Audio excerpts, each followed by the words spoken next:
Eles descobrem diamantes, pensam futuro, agem local, promovem cultura.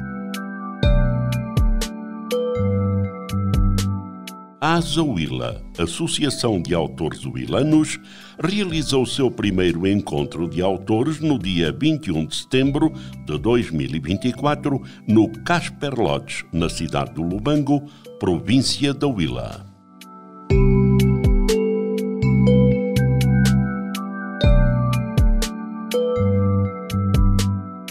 Rúbrica Página Aberta. Reflexões Sociológicas. Valdemar Ferreira Ribeiro. Tema desenvolvido a partir dos pensamentos do pensador maior Jiddu Krishnamurti. Ser livre. A falta de comunicação entre os adultos e os jovens, e principalmente entre os próprios adultos, são a principal razão para tantos desequilíbrios nas relações humanas e com o planeta em geral.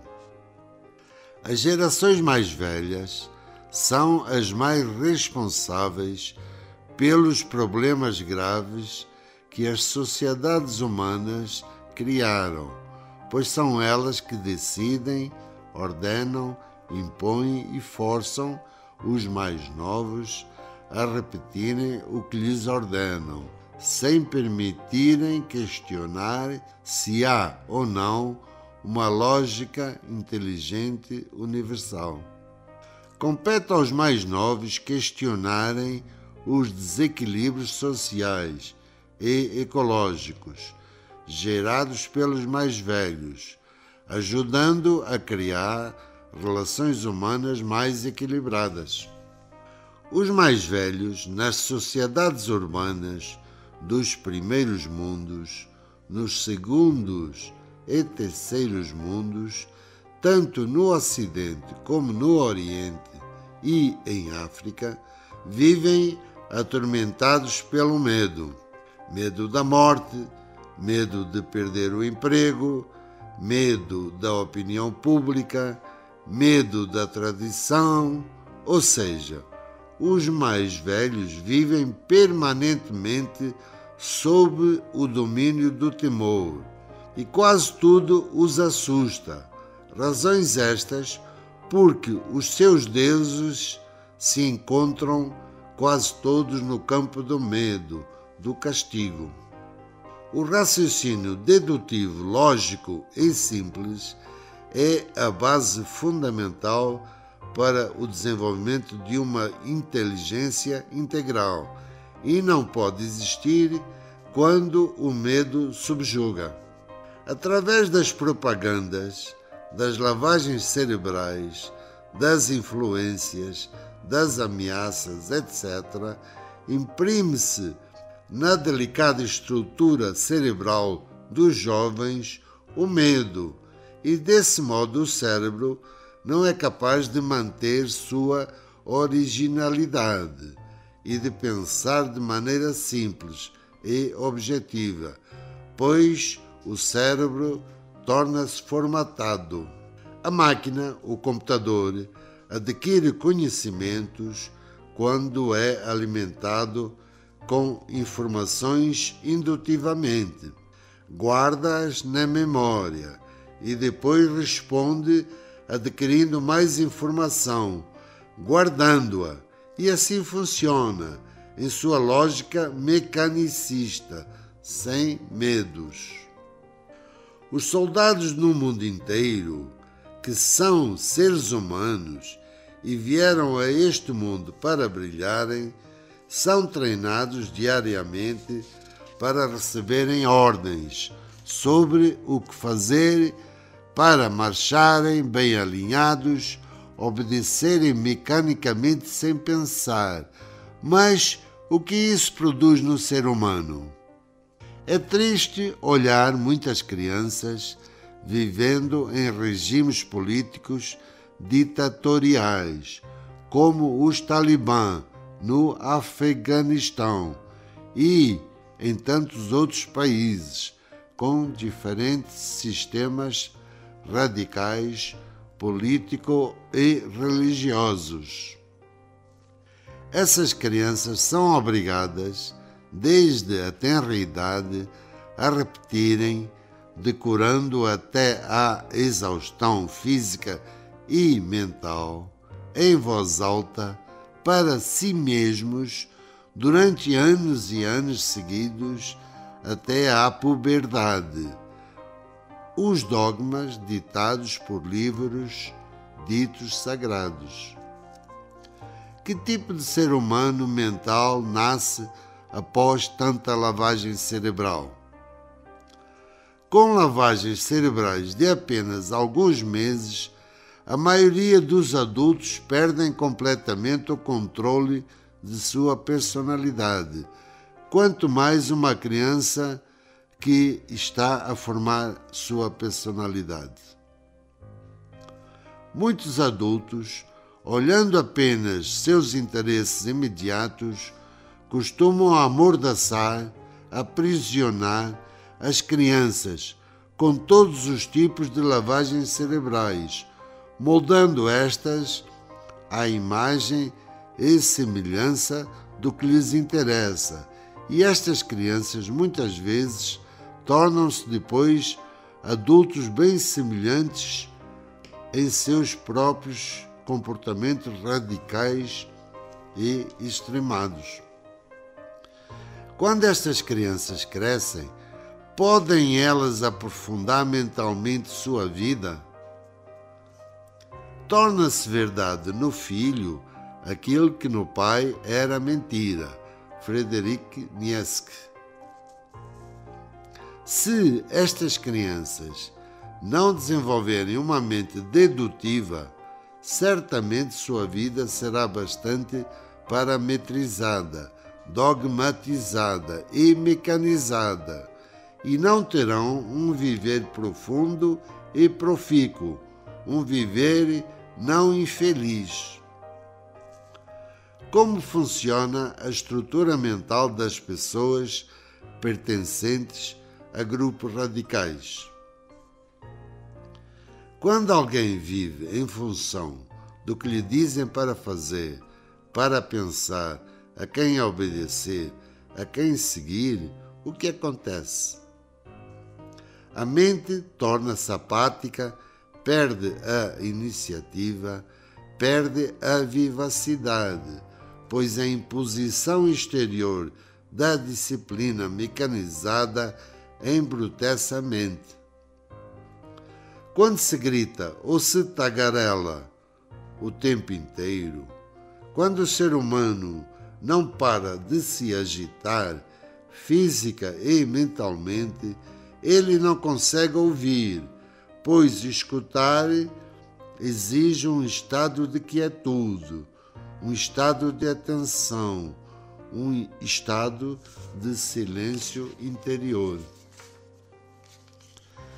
Quando a própria pessoa se disciplina através da autorreflexão, da observação, do escutar, do questionamento cético, mas cuidadoso e profundo, desse zelo nasce a ordem mental interior, consciente, nasce a liberdade interior. Escutar é um estado de observação tranquilo e neutro, olhando não só o belo como o feio, escutando o silêncio e o barulho, pois ambos são partes numa realidade global. Representam a dualidade de ser e da vida humana, e só aprendendo o todo é possível compreender a parte. Não há liberdade integral, liberdade sem violência, sem abusos, sem desordem, se não houver ordem interior na mente. Se alguém disser, vou fazer tudo o que quiser, assumir um compromisso e não o respeitar, andar de carro pelas ruas, descendo aos sinais, agredir os outros, etc., com certeza estará a gerar desordem, e isso não é liberdade. É preciso considerar os outros, respeitá-los, respeitar os horários dos compromissos, senão os outros terão de esperar. Ter apreço pelos outros, ser polido, ser atencioso, e dessa consideração, dessa solicitude, tanto exterior como interior, nasce a ordem e a liberdade. Enquanto a maioria humana não tiver essa liberdade interior, existirão os líderes brutos com suas autoridades impostas pelo medo. Os administradores públicos são necessários no ordenamento territorial, social e econômico dos grupos humanos em todas as sociedades. Estes cargos públicos não os fazem maiores nem menores perante os outros seres e devem assumir suas funções não com o objetivo de ganharem muitas medalhas ou serem idolatrados ou terem muito poder efêmero e volátil. Os administradores públicos devem assumir suas funções com o espírito de colaboração e com o respeito nascendo da liberdade e não do medo. Em certas sociedades tradicionais que viviam ou ainda vivem em equilíbrio com o meio ambiente social e ecológico, o respeito pelos mais velhos nasce da liberdade e não da força bruta, mental ou física.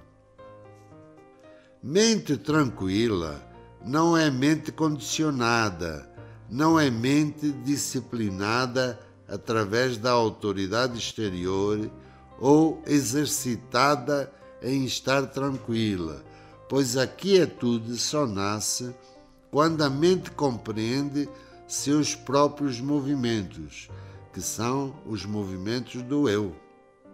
O eu pertence a cada um, e só este pode conhecer seus movimentos mentais.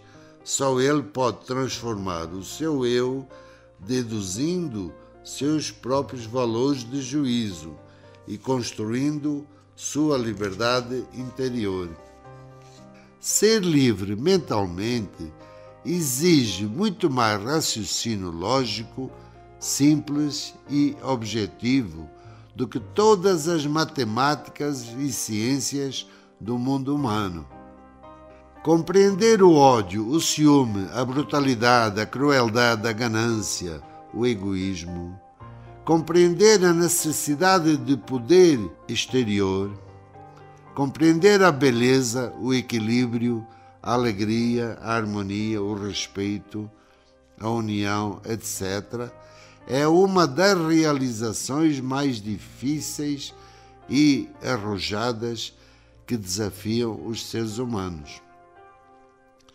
Não é necessário ter ido à escola ou ter gravado muitos livros na memória ou ser erudito para se construir uma vida sapiente, livre, através de um espírito de bondade. Nelson Mandela, Jiddu Krishnamurti, Agostinho da Silva são exemplos dessa bondade e espíritos profundamente livres, ordeiros e sapientes. Eles e outros humanos ao redor neste planeta são exemplos de seres que, através de um pensamento dedutivo, construíram suas personalidades psíquicas, transformando-se em seres livres e íntegros e colaborando na construção de um coletivo humano mais pacífico e inteligente, não só em seus países, como no mundo em geral.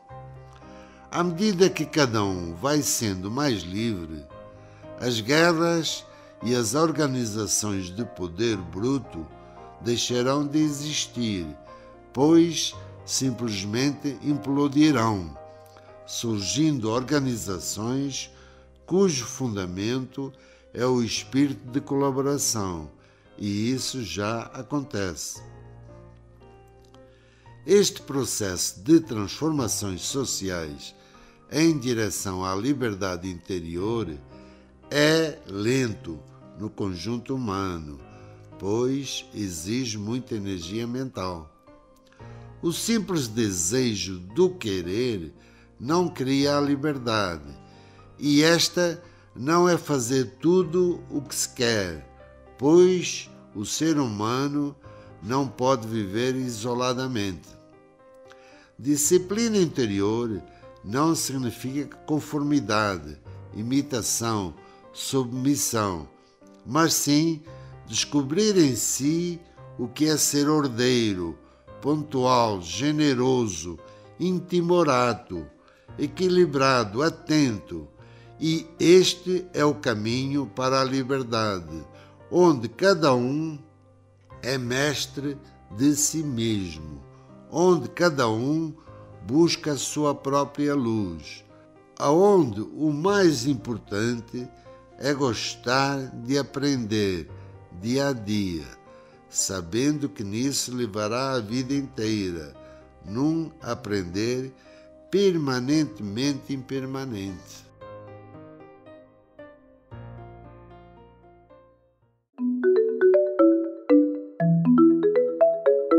Eles descobrem diamantes, pensam futuro, agem local, promovem cultura.